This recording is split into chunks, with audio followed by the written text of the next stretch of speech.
કે ઘેડના લોકોનો પ્રેમ, ઘેડના લોકોનો આશીર્વાદ મને જે મળ્યો છે એના ઉપરથી આ બાલા ગામની ધરતીમાંથી ભાજપ સરકારને કહેવા માંગુ, ગમે એવડી તાકાત એ સલ્તનતની હોય, ભાજપની ગમે એવડી તાકાત હોય, એને આવવું હોય તો આવી જાય, એને લડવું હોય તો લડી લે, પણ પ્રવીણ રામ હવે મોરે મોરો દેવા તૈયાર છે.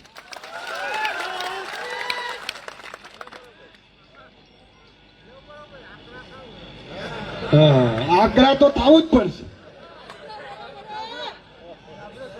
કારણ કે હા એ રાબડા છોકરા વાળા બાપા છે.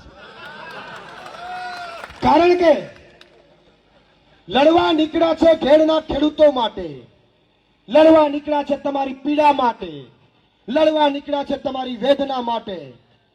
અને ભાજપના લોકો છેલ્લા 5 દિવસથી હવનમાં હાડકા નાખવાનું જે કામ કરી રહ્યા છે, સાંભળ્યા તો કે સભા ન થાય, મેખણી રાત્રિ રોકાણ ન થાય,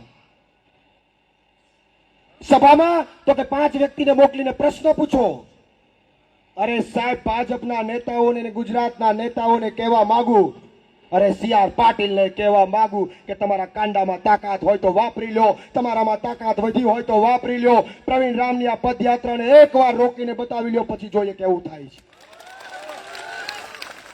વાપરી લો તાકાત.